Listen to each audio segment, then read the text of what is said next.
From my hospital bed, I typed one short line into the family chat. Who can pick me up?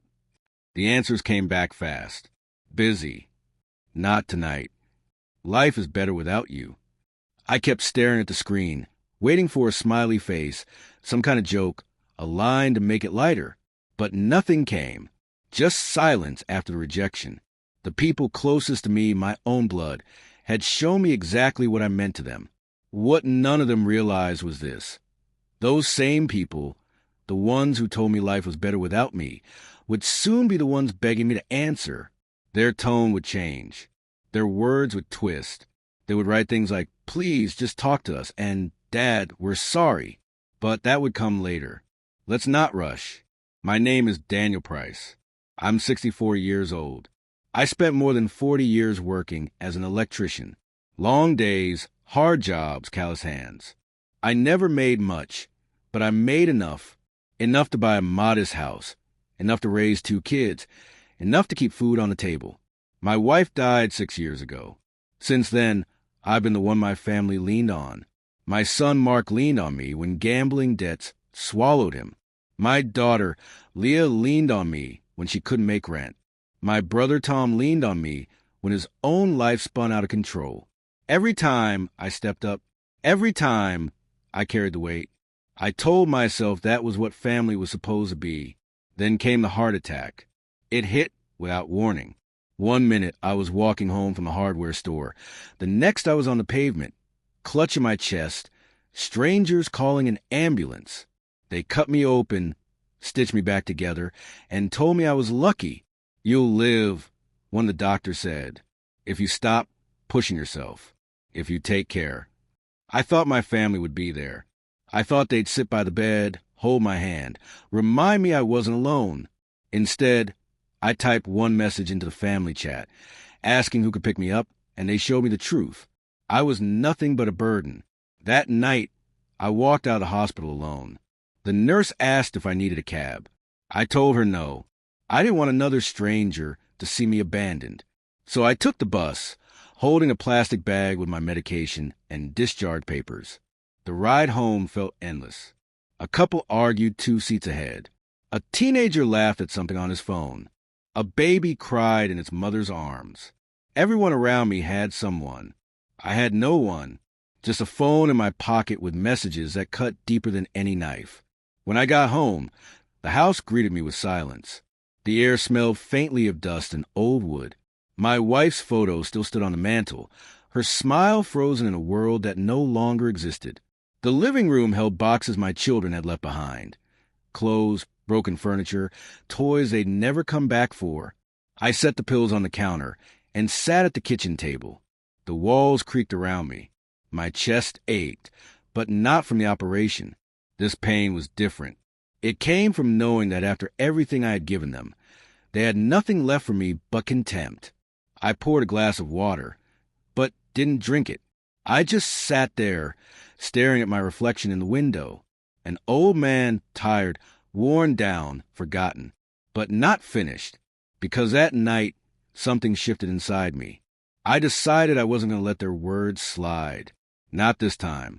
For years, I had been the one who gave, who carried, who forgave. That ended here. I wasn't just going to recover. I wasn't just going to survive.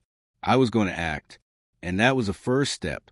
I woke up the next morning with a heaviness in my chest that had nothing to do with the surgery. The house was too quiet. The phone buzzed on the counter, more unread messages from the family chat. But I didn't open them. Not yet. Instead, I opened the drawer in the hallway. Inside was a small notebook I kept since my wife passed. Every bill, every payment, every loan I'd covered for my kids, my brother, anyone who came knocking. The pages were filled front to back with numbers. Rent payments for Leah, mortgage payments for Mark. Thousands poured into Tom's endless problems. I sat at the table and flipped through the entries, line after line, year after year. The math was simple. I had kept them afloat for years while my own life shrank smaller and smaller. They hadn't just leaned on me. They had lived off me.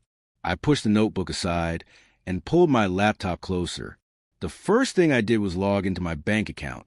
For years, I had one password. Easy to remember. Easy for them to guess. I changed it to something long, random, impossible. Then I set up two-factor authentication. No more surprise withdrawals. No more accidental charges. Next, I moved money. A quiet transfer from my main account into a separate one they didn't know existed. Just enough to cut off their oxygen. If Mark tried to use my card again, it would decline. If Leah expected another rent payment, she'd be disappointed. The phone buzzed again. I ignored it. I opened another drawer. Old envelopes, deeds, insurance papers. I pulled out the house title. My name, clear and simple. This house was mine. Not theirs. Not ours. Mine. I set it aside on the table, ran my finger over the paper, and thought about how many times I'd heard them talk like it already belonged to them. Not anymore. By mid-morning, I was already thinking ahead. The car in the driveway. The tools in the garage. The little things they had claimed as theirs without asking. Every bit of it had my name on it. And now, for the first time in years, I was going to remind them of that fact. But I couldn't move too fast. This wasn't about rage. It was about precision. I started small. Passwords first. Then money. Then property. At noon, I made a call. Not to my kids. Not to my brother. To someone they didn't even know existed anymore. Jack. We'd worked together years ago on construction jobs. He'd been a mechanic before his knees gave out. Jack owed me more than one favor. I scrolled through my phone until I found his number and pressed call. Daniel. His voice cracked like gravel. Haven't heard from you in forever. I need your help, I said.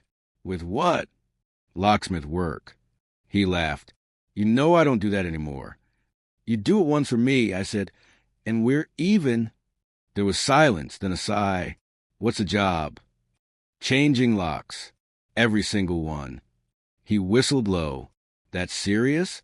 Serious enough. We agreed on a time. Tomorrow morning. When I hung up, the phone buzzed again with another message from the family chat. Curiosity finally got the better of me. I swiped it open. Dad, are you home? Can we stop by? I stared at the words. My son's name at the top. The same son who wrote, Life is better without you, hours before. I didn't answer. Instead, I slid the notebook, the title, and the envelopes into a neat stack on the table. Step 1 was cutting them off for my money. Step 2 would be harder, because I wasn't just protecting what I had. I was taking back control. I stood, walked a window, and looked out at the driveway. The car sat there, clean, ready. For years, they had treated it like their own. Keys grabbed without asking. Gas tanks returned empty. But not anymore. By the end of the week, it wouldn't even be there for them to touch. I closed the curtain and turned back to the table. My chest still hurt, but the ache felt different now. Not weakness, not fear. Focus. That night, I wrote down a list. Accounts, locks, property, every point of access they had into my life.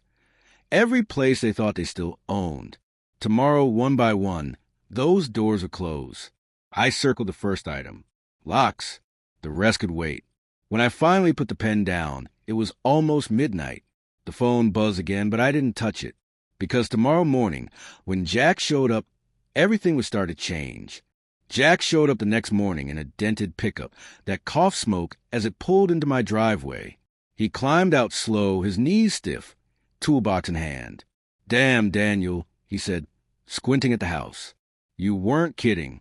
You want every lock changed. Every single one, I said. Front, back, garage, even the shed. He shook his head, half amused, half concerned. Family trouble? I didn't answer. Instead, I handed him the old brass keys from the kitchen drawer. The same keys my kids had used for years. The ones my brother borrowed whenever he wanted to crash on the couch. Jack turned one over in his palm. All right then, let's get to it. The first lock clattered free within minutes.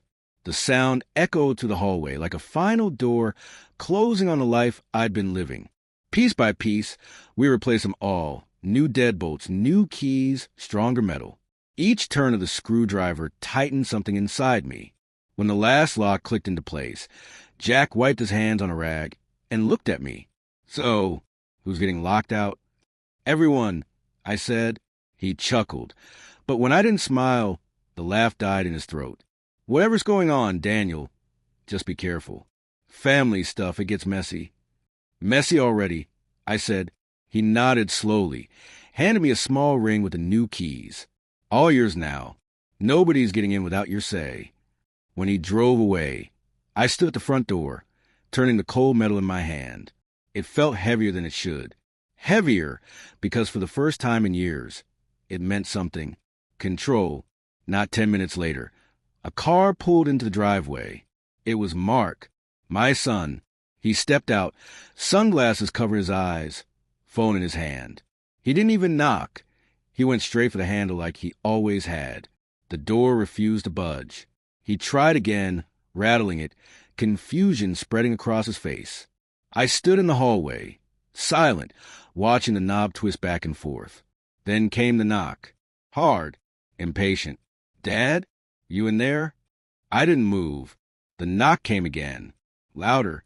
Come on, open up. I just need to grab some stuff. His phone buzzed, and a second later, mine lit up on the table. His name on the screen. I let it ring. Dad. His voice was sharper now. Why'd you change the locks? I stepped back into the kitchen, out of view, and poured myself a glass of water. The knocking continued, the handle shaking harder, but I didn't answer. Eventually, the sound faded. Tires squealed as his car pulled away. I picked up the phone and finally opened the family chat. Mark's message was already waiting. We need to talk. Call me back. I set the phone down without replying. By evening, Leah tried next. She parked outside, knocked softer than her brother, called through the door like a stranger. Dad, it's me? Just let me in for a minute. Her voice carried that same sweetness she used whenever she wanted money. But I stayed quiet, the new lock solid between us. After a while, she left too. The phone buzzed again later, this time with my brother's name. Tom. He didn't bother knocking. He just called straight through. I watched the screen light up, then fade. For the first time in years, my house was mine.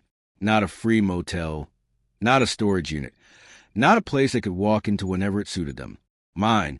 That night, I sat at the table with the new keys in front of me. I poured myself a drink and thought about what came next. The locks were only step one. Keeping them out wasn't enough. They still believed they had a claim on everything inside. The car in the driveway, the tools in the garage, even the house itself. And that was the problem. I needed to take more than just access. I needed to take back ownership. I reached for the phone and scrolled to a different number. Not family, not a friend, a realtor. When the line clicked and a bright voice answered, I leaned back in my chair, staring at the walls of the house I'd built with my own hands. Hello, I said. I'm ready to sell. The realtor arrived on a Tuesday afternoon, his shoes too shiny for my street, his smile too wide for the job. Mr. Price? He asked, shaking my hand with a grip that tried too hard. I'm Zachary Allen. Thanks for calling. I let him inside. He stepped through the doorway like he was already imagining commission checks. 4 bedrooms, 2 baths, solid neighborhood, he said, glancing around. You'll have no trouble moving this place. He pulled out a tablet, tapped the screen, and began noting details. Hardwood floors, updated kitchen, the size of the backyard. I followed him room to room, my mind drifting. Every corner of the house held memories. My wife painting the walls in the living room. My daughter running down the hallway on Christmas morning. My son slamming the door when he thought I was too strict. This was the house I thought I'd leave to them one day. But not anymore. They'd already treated it like it belonged to them. Leo once said at dinner, "When Dad's gone, I'll take the upstairs bedroom." Mark laughed and added, "I'll get the garage. Perfect for my car." They said it right in front of me, like I wasn't even there. Now, they were going to learn the truth. Zachary finished his walkthrough. It's in good shape. With the market right now, you could move it fast. I'd suggest listing immediately. Do it, I said. He blinked, surprised. You want to sign today? Yes. By the time he left, I had already signed the papers. A for sale sign would go up within days. That evening, I sat at the table with the fresh contract in front of me. I poured a drink, staring at the bold letters. Exclusive right to sell. The phone buzzed before I even finished my glass. Mark. Dad, what the hell is this? His voice was sharp, almost panicked. Leah just drove by. There's a sign in the yard. Tell me it's a mistake. It's not, I said. You can't just sell the house. It's mine. Silence on the line. Then his voice rose. You're out of your mind. Where are we supposed to go? You think you can just... I ended the call. The phone buzzed again immediately. This time, Leah. Dad, please. You don't have to do this. We'll figure something out. Just take the sign down. I didn't answer. Within an hour, Tom showed up. He banged on the door, shouting my name. Daniel, open up. What's going on? I sat in the living room, calm, listening to the pounding against the new locks Jack had installed. Eventually, Tom's voice grew hoarse. Finally, his car started and the sound faded. I looked around the house again. For the first time in years, it didn't feel like theirs. It felt like mine. And soon it wouldn't be anyone's. That night, the family chat lit up with messages. Dad, stop this now. You're making a mistake. Don't do something you'll regret. I didn't reply. Instead, I pulled out the notebook again. Years of debts, rent, payments. They thought they had me trapped. They thought I'd never fight back. But selling the house was only the beginning. They hadn't even realized what was coming next. Because the money they counted on, the accounts they dipped into, the cards they borrowed. Those were about to vanish too. I closed the notebook, placed it neatly on the table, and turned off the phone. Tomorrow, I would move to step 2. And step 2 would hurt even more. The morning after signing the house papers, I opened my laptop again. Step 2 was waiting. Banking. For years, my accounts had been wide open. Mark used my credit card more than his own. Leah knew my PIN better than I did. Tom borrowed money, so often I stopped keeping track. They treated my accounts like community property. Not anymore. I logged in and changed everything. Passwords, security questions, 2-factor authentication, the works. Then I transferred the bulk of my savings into a brand new account under a different bank, one they didn't know I used. Next, I called my credit card company. I reported both cards as lost.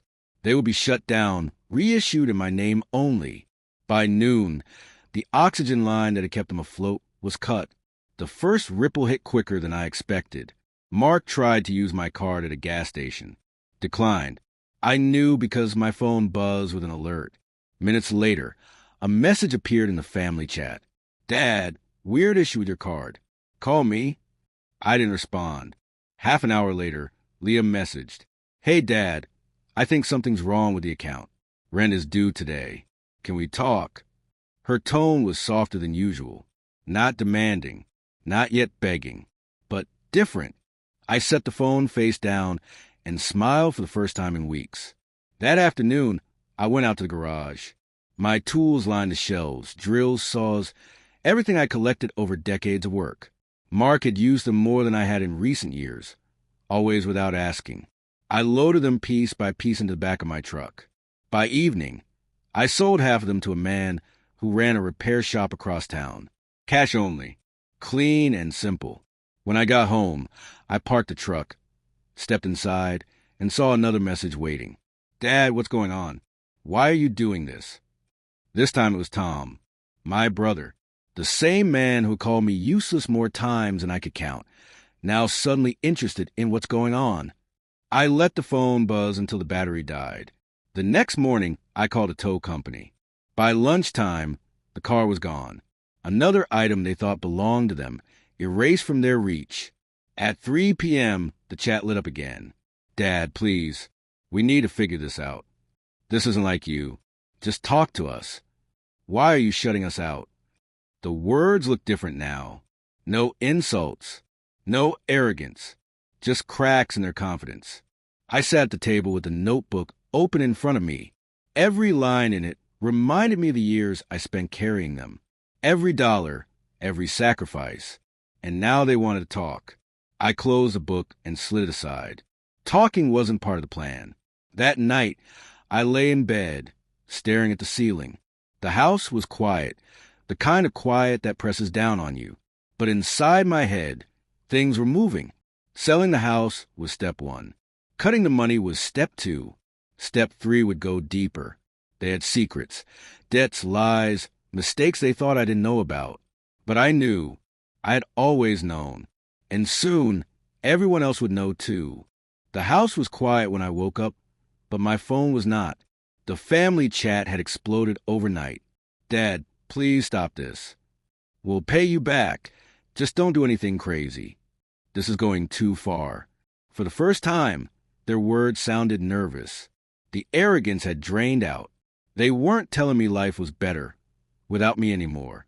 They were asking questions, circling, trying to understand what I was doing. They didn't know the half of it. I walked into the kitchen, poured myself coffee, and opened the drawer with a notebook. Inside those pages was everything I needed. Years of details I had quietly collected while pretending not to notice. Mark's gambling debts, Leah's late payments, Tom's scams. They thought they were hiding it. But I saw the bills in the mail, the calls from creditors, the sudden emergencies they never explained. For years, I covered for them. Now those same secrets would become my weapons. I started with Mark. He owed money to more than one person, not just banks, not just cards. I remembered a name he once muttered after a late-night phone call, a name tied to people you didn't want to owe. I searched it online. It didn't take long to find a number. I dialed. A man answered, his voice low, wary. "Who's this?" "You don't know me," I said, "but I know Mark Price, and I know he owes you money." Silence, then a sharp laugh. "Who are you supposed to be, his lawyer?" "No, his father." That got his attention. "I don't want your money," I said, "but you should know he's not paying you back. Not now, not ever. He's been using me to cover his debts. That ends today."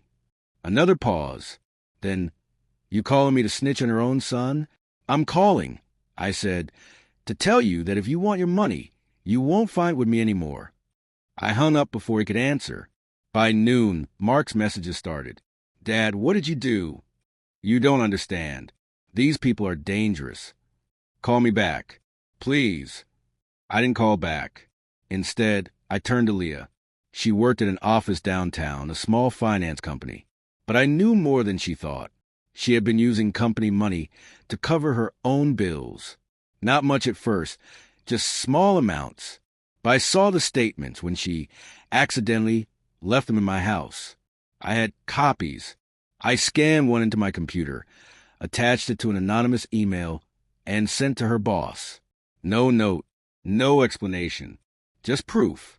2 hours later, Leah's name lit up my phone. "Dad, please, we need to talk. Something's happened at work." I set the phone back down without answering. By evening, the chat was in chaos. "Dad, this isn't fair. Why are you doing this to us? You're destroying everything." I poured myself a drink, leaned back in a chair, and read every line. The panic was spreading. They were no longer in control. But I wasn't finished. Tom was next. My brother, always scheming, always pulling me into his mess. He'd run more fake business ventures than I could count. Most collapsed within months, leaving me to clean up the damage. I opened my laptop and typed his name into a forum I knew well, one where angry investors posted about scams. I wrote a long, detailed account of what Tom had done, with names, dates, amounts. I hit post. By the next morning, 3 different numbers had called me, all strangers, all looking for Tom. The chat lit up again. "Daniel, please, you're ruining me. Stop this now." I closed the phone and looked around the house. For the first time, I felt something close to peace. I wasn't shouting. I wasn't raging. I was calm, steady. They thought life was better without me. Now, piece by piece, I was showing them what life without me really looked like. But I wasn't done. They still thought they had time to fix this. They thought they could talk me down, soften me with apologies, draw me back in. They hadn't realized yet that I wasn't interested in fixing anything. I was interested in ending it, and the next step would take them past panic into something else. Fear. By the end of the week, the walls around them were already closing in. Mark's debts had surfaced. Leah's boss had questions. Tom's name was spreading online, and none of it pointed back to me. The first sign came on a Thursday morning. A car I didn't recognize slowed in front of my house, rolled past twice, then stopped. A man stepped out, heavy-set, leather jacket, looking up at the windows like he expected to see someone watching. He didn't knock. He just stood there a while, then got back in and drove off. 2 hours later, Mark's message appeared. "Dad, they're coming to me. What did you do? Please, I need help." I put the phone face down on the counter. By the afternoon, Leah tried. Not text this time. A voice message. Her voice was tight, shaking.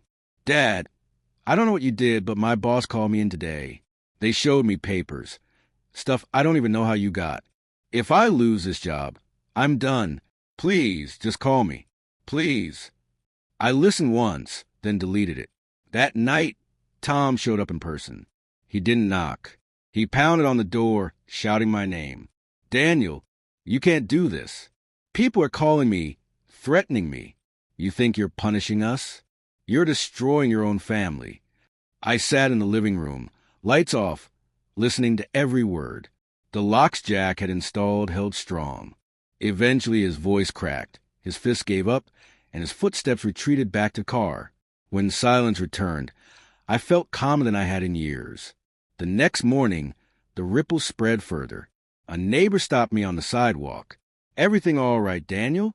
Heard something about your son. Gambling? Trouble with money?" I shrugged, pretending not to know. "People talk." She frowned, nodded, walked on, but her eyes told me the story was already moving. That was the point. This wasn't just about cutting them off from me. It was about cutting them off from everyone. The chat that day looked different. Not insults, not demands, just desperation. "Dad, talk to us. Please. We can fix this together. Just stop. You don't have to do this. We'll change." Change. The word almost made me laugh. They had years to change. They chose not to. I poured myself a drink, sat by the window, and watched the street outside. Cars passed, neighbors walked dogs, kids biked past the corner. Ordinary life continued while mine shifted into something else entirely. The phone buzzed again. Another message, this time from Mark. "They want money I don't have." I told them I'd get it, but they don't believe me. "Please, Dad, I'm in trouble." He was right about one thing. He was in trouble, but not because of them, because of me. I turned off the phone and set it aside. That evening, as the house grew dark, I pulled the notebook closer. The pages were thinning. Fewer names left to strike. But I wasn't finished yet. They still thought they could beg their way out, that if they said the right words, showed the right tears, I'd forgive them. They hadn't realized that forgiveness was no longer an option. This wasn't about giving them another chance. It was about taking away the illusion that they had any. I leaned back in my chair, closed the notebook, and stared at the ceiling. The fear was only beginning to sink in for them. But I wasn't done. The next move would go further. Because secrets ruin reputations. But money ruins lives. And tomorrow, I would make sure they finally understood the difference. By the end of that week, I knew it was time to move to the next step. Money. They thought cutting off my bank cards was bad enough. They hadn't seen anything yet. I opened my laptop and logged in every account they'd touched over the years. First came the joint savings account Leah insisted on opening for emergencies. I emptied it in one transfer and closed it. Then the credit card I once co-signed for Mark canceled with a single phone call. The clerk asked if I wanted to leave it active for additional users. No, I said, close everything. Permanently. Tom's little investment account, the one I foolishly guaranteed years ago, I called the broker and removed my name from every document. The man on the other end sounded surprised. You realize this means your brother will be personally liable? I realize, I said and hung up. By noon, the dominoes began to fall. Mark message first. Dad, the bank just froze my card. What did you do? 10 minutes later, Leah joined in. Rent bounced. My landlord is furious. Please tell me this is a mistake. Then Tom. I just got a notice. Your name is off the account. Do you know what this means for me? I didn't reply. By the end of the day, the panic in their words grew sharper. Dad, answer. Please. We can fix this together. Why are you shutting us out like this? I leaned back in my chair, watching the messages pile up. For years, they drained me without hesitation. Now the roles were reversed. Now they were the ones cut off, desperate, scrambling for air. The phone rang later that night. It was Leah.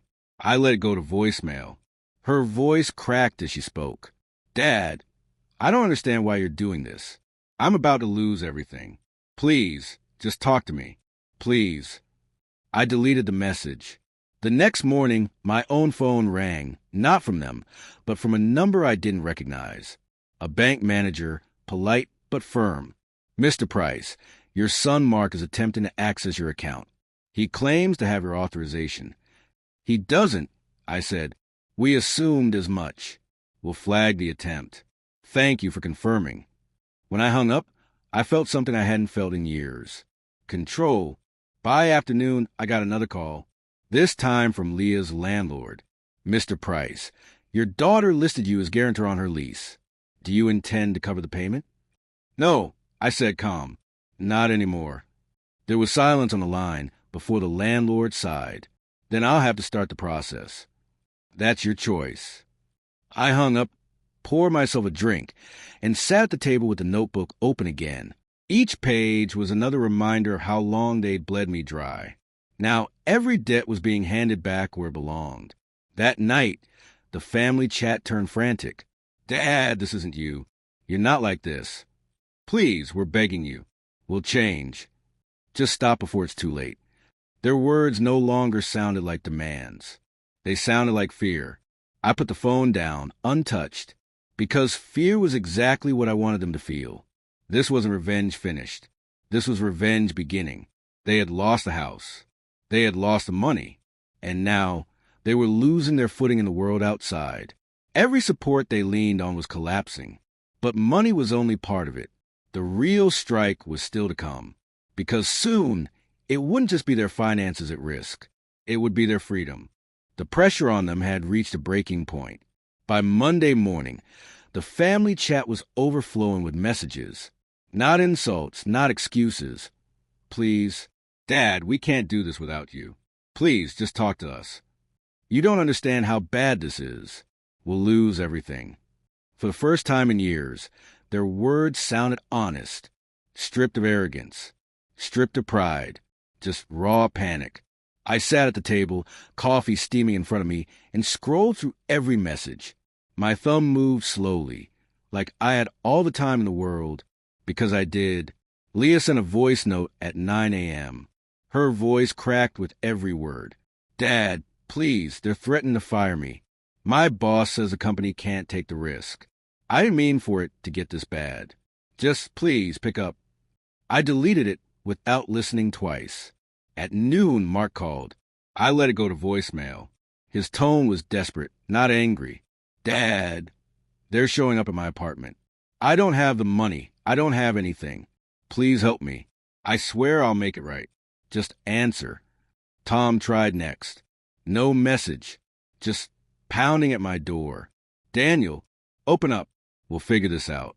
You can't shut us out like this. I stayed in the living room, silent, listening as he hammered the wood until his fists gave out. When he finally left, I walked to the door and pressed my palm against the new lock Jack had installed. Solid, unbroken, untouched. By evening, the chat had shifted from panic to bargaining. Dad, we'll pay you back. Just tell us what you want. We'll change. We promise. Promises. Words I'd heard 1,000 times before. None of them meant a thing. I poured myself a drink, sat in the dark, and let the messages keep coming. They thought this was about money, about punishment. They still hadn't understood. This wasn't about making them pay me back. It was about making them live without me. For decades, I had been the crutch they leaned on. Now the crutch was gone, and they were crawling. But I wasn't finished. The final step wasn't about money or jobs or debts. It wasn't about landlords or banks or collectors. It was about me. They thought they could beg their way back into my life, that I'd see their tears, hear their voices, and soften. They didn't know that every unanswered call, every deleted message, was building towards something they couldn't imagine. Because this wouldn't end with me ignoring them. It would end with me facing them. Directly. Tomorrow. I closed the notebook for the last time, slid it into the drawer, and stood by the window. The street outside was empty, quiet, waiting. My phone buzzed again, but I didn't look. I didn't need to. Tomorrow morning, I would finally knock on their door. And when I did, they would understand what life without me truly meant. The next morning, I put on my jacket, slid the new keys into my pocket, and stepped out into the cold air. The street was quiet, the kind of quiet that makes every sound sharper. My shoes hit the pavement steady, unhurried. For weeks, they had hidden behind screens, behind messages and calls. Today, there would be no screens. Today, there would be no hiding. I reached Mark's apartment first. The curtains were drawn tight. A car sat outside, dented, half paid for, insurance overdue. I raised my hand and knocked. The sound echoed down the hallway. A pause. Then the lock clicked and the door opened. Mark stood there, eyes bloodshot, hair a mess, his voice low. Dad. Behind him, Leah sat on the couch, her face pale, her phone clutched like it was the only thing keeping her steady. Tom leaned against the wall, his shoulders sagging, his hands trembling. They were all there, waiting. For me. Mark stepped aside. Come in. I walked past him, into the room that smelled of stale coffee and fear. The blinds lent a sliver of light, cutting across the floor like a blade. No one spoke at first. They just stared, waiting for me to say something. Leah broke the silence. Dad, please. You've made your point. We get it. We were wrong. Just stop. Her voice cracked on the last word. Tom stepped forward next. Daniel, you can't do this to your own family. We're blood. You don't just throw that away. Mark sat down hard in chair, his head in his hands. They're after me, Dad. Real people. Dangerous people. You don't understand. I stood in the center of the room, looking at each of them one by one. You think I don't understand? I asked. My voice was calm, level. I spent years watching, paying, covering. You thought I didn't see, but I saw everything. Every debt, every lie, every hand reaching into my pocket. Leah shook her head, tears welling. We didn't mean. You didn't mean? I cut her off. You told me life was better without me. Do you remember? Because I do. Silence filled the room. The only sound was the ticking of a clock on the wall. Tom tried again. We were angry. Stupid. We didn't mean it like that. I stepped closer, just enough for him to flinch. No, you meant exactly that. You wanted my house, my money, my life. You thought I'd die and leave it all behind, neat and easy. But you were wrong. Mark finally looked up, his eyes hollow. So what now? You just ruin us. I leaned forward, resting my hands on the back of a chair. No, I don't have to ruin you. You've done that yourselves. I just took away the cushion that kept you from feeling it. Leah wiped her face, her voice barely a whisper. Dad, please. We'll change. Just give us one more chance. I straightened, looking at her, then at the others. Their faces were pale, their bodies tense, like animals cornered. You had years of chances, I said. You wasted everyone. For a moment, no one moved. Then I pulled the new keys from my pocket and held them up. The metal caught the thin slice of light. These don't fit anymore, I said. Not my house. Not my life. You're out. For good. I dropped the keys onto the table. The sound rang sharp in the silence. Leah gasped. Tom muttered something under his breath. Mark just stared, broken. I turned toward the door. Mark's voice followed me, hoarse, desperate. Dad, please, don't walk out. We need you. I stopped at the threshold, one hand on the frame. I didn't turn back. I didn't need to. You said life was better without me. I said, now you get to find out what that really means. And then I stepped out, closing the door behind me. The hallway swallowed the sound of their voices, muffled and weak. I walked steady, my shadow stretching ahead of me in the pale light. For the first time in years, I wasn't the one begging. They were, and I had no intention of answering.